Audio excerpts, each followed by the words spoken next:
Je ne veux pas appeler cela de l'amitié, car cela pourrait être perçu comme une provocation, mais nous avons une relation correcte et équilibrée avec les Russes, et cela doit être valorisé. Cela aura une grande importance à l'avenir. Maintenant, voyons voir. Avons-nous des amis au sein de l'Union européenne?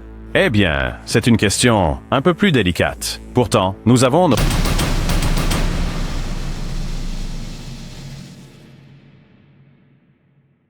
Ok, vous n'avez certainement pas encore vu cette interview. Suivant.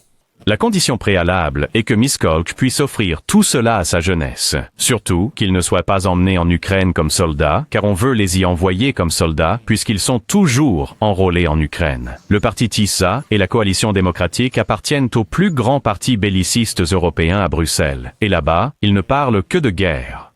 Et puisque les dirigeants des grands États européens ont déjà signé un accord selon lequel ils enverront et stationneront des soldats en Ukraine, ils affirment le faire en tant que force de maintien de la paix. Je crains que cela n'apporte pas la paix, mais la guerre. Et bien sûr, tout ce que nous avons dit aux jeunes de Miskolc exige aussi que notre argent, l'argent des habitants de Miskolc, ne soit pas envoyé en Ukraine. On a besoin de cet argent ici. L'argent que nous enverrions manque actuellement à toute l'économie européenne. Donc quand quelqu'un aura le bon sens de l'envoyer, il en subira plus tard les conséquences. Nous ne l'envoyons pas. Le travail et les fruits du peuple hongrois doivent profiter à la Hongrie. Nous n'enverrons ni soldats, ni argent. Et c'est ainsi que Miskolc pourra se développer. Puisque vous avez évoqué les acteurs et que vous avez également mentionné Ronald Reagan, lorsqu'il est devenu président, il a tenu sa toute première réunion de cabinet et ça s'est passé comme ça. Il a déclaré « Il y a deux choses que je déteste par-dessus tout, les communistes et les impôts. Occupez-vous de ça. Bonne journée. » Le président Zelensky n'est pas réputé pour cela. Lui aussi frappe les gens, mais d'une manière différente et avec des moyens qui lui sont propres. Car Ronald Reagan frappait aussi les gens à l'époque, puisqu'il était un héros de cinéma. Il n'y a pas de réelle différence. Seulement, les méthodes sont différentes. Qui sont nos amis, au juste? Eh bien, l'Amérique, bien sûr. Les États-Unis, ce n'est pas si terrible que ça, finalement. Peut-être qu'on doit parfois manifester bruyamment dans les rues, mais alors, le grand frère se révèle bien utile, n'est-ce pas? Nos amis sont chinois, ce qui est une histoire très intéressante. Nous n'avons pas le temps pour cela maintenant, mais pourtant, durant l'époque communiste, après la Seconde Guerre mondiale, quand les conflits entre les Russes et les Chinois étaient réguliers, les communistes hongrois prenaient toujours le parti des Chinois.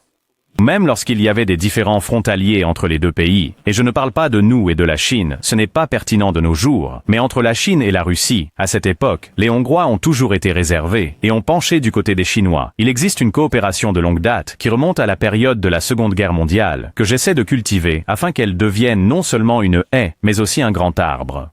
Nous sommes en train de faire de bons progrès. Donc, nos amis sont les Chinois. Nos amis sont le monde turc, ce qui ne signifie pas seulement la Turquie, mais aussi l'Asie centrale. Ce n'est pas une mince affaire. La prise de Nándorfehérvár, Belgrade, le siège de Buda il y a 150 ans. Il y a des souvenirs ici, mais malgré tout dans le monde d'aujourd'hui, nous pouvons affirmer avec confiance que nous pouvons compter sur le monde turc, l'Asie centrale et la Turquie à un niveau amical. Je ne veux pas appeler cela de l'amitié, car cela pourrait être perçu comme une provocation, mais nous avons une relation correcte et équilibrée avec les Russes, et cela doit être valorisé. Cela aura une grande importance à l'avenir. Maintenant, voyons voir. Avons-nous des amis au sein de l'Union européenne? Eh bien, c'est une question un peu plus délicate. Pourtant, nous avons nos propres pertes. Nous sommes ici entre nous. Nous pouvons en discuter.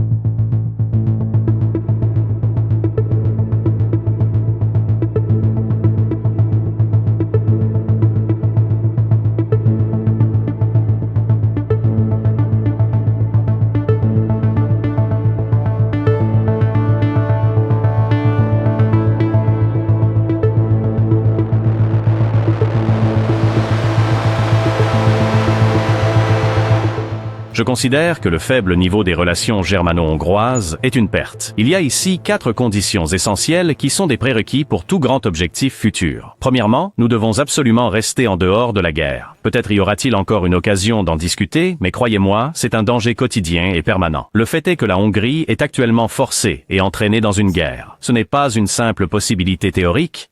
Ce n'est pas quelque chose qui se trouve loin. C'est ce qui frappe à la porte tous les jours, et je dois garder cette porte fermée de toutes mes forces. Chaque jour qui passe, être entraîné dans un conflit armé représente un danger quotidien pour la Hongrie. Donc, la première condition essentielle à tout grand projet d'avenir est de rester absolument en dehors de cette guerre. L'autre chose est que nous ne devons pas donner notre argent aux Ukrainiens. Cela peut sembler strict, mais si vous n'avez pas d'argent, vous n'avez pas de grand projet. Je suis assis là, parmi eux. 27 premiers ministres et chefs d'État sont assis autour de la table lorsque nous nous réunissons en Europe, et je vous le dis très fermement qu'ils vont faire la guerre.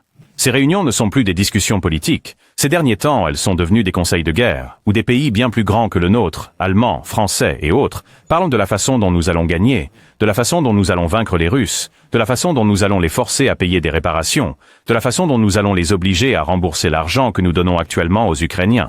Ce ne sont donc pas des enfants assis là. Ce sont des dirigeants européens, élus, responsables de leurs décisions, et ils allouent les fonds en conséquence. Ils envoient de cet argent à l'Ukraine. Ils le dépensent pour acheter des armes destinées à l'Ukraine, et ils l'utilisent également pour acquérir des armes pour leurs propres forces armées. En d'autres termes, nous assistons en Europe occidentale à une véritable et concrète préparation à la guerre. Je recommande à toute personne ayant l'intérêt ou l'inclination aujourd'hui de se pencher sur la période précédant le déclenchement de la Première Guerre mondiale. Une guerre mondiale n'a pas commencé comme une guerre mondiale. Au début, on pensait que c'était une guerre des Balkans, puis c'est devenu une guerre européenne, puis une guerre mondiale, puis il y a eu un débarquement américain en Europe, et enfin l'effondrement de l'État hongrois.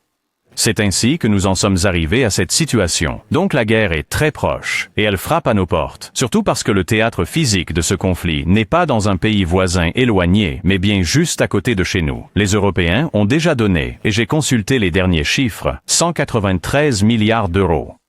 Maintenant, ils sont en train de débloquer 90 milliards d'euros supplémentaires, ce qui nous amène à un total d'environ 280 milliards d'euros. Les Ukrainiens ont soumis une demande officielle, indiquant qu'au cours des 10 prochaines années, ils auront besoin de 800 milliards d'euros pour assurer l'entretien de l'Ukraine. Appelons cela les coûts de fonctionnement ukrainiens.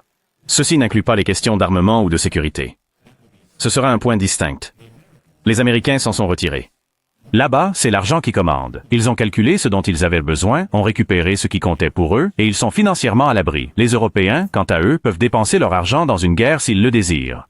Mais comment nous retrouvons-nous entraînés là-dedans? C'est parce que l'Europe n'a pas d'argent, car si l'Europe se développait avec succès et disposait de beaucoup d'argent pour des objectifs qui la dépassent, peut-être pourrions-nous encore éviter d'être entraînés dans une guerre. Mais il n'y a pas d'argent en Europe. C'est le déclin. Il n'y a pas d'argent. Alors les Européens empruntent aux banquiers et donnent cet argent à l'Ukraine en prêt. Mais tout le monde sait que l'Ukraine ne pourra jamais les rembourser. Pauvre pays. Comment le pourrait-elle? Et quand les accords de prêt expireront et que l'Ukraine ne pourra pas rembourser, les banquiers prendront l'argent des Européens. En attendant, ils perçoivent continuellement les intérêts. Cela va ruiner l'Europe. Il faut dire quelque chose sur la façon dont nous évitons d'être ruinés. Et que disent les dirigeants européens? Ils disent que nous éviterons la ruine en remportant la victoire sur le front, en défaisant la Russie et en l'obligeant à payer des réparations. Eh bien, personne ne devrait parier sérieusement sur une puissance nucléaire qui paierait des réparations à des pays d'Europe occidentale ou à l'Ukraine. Tout cela n'est qu'un conte de fées. Faites-moi savoir ce que vous en pensez, c'est toujours avec beaucoup de plaisir. Qu'est-ce qui vous a marqué le plus dans ce discours?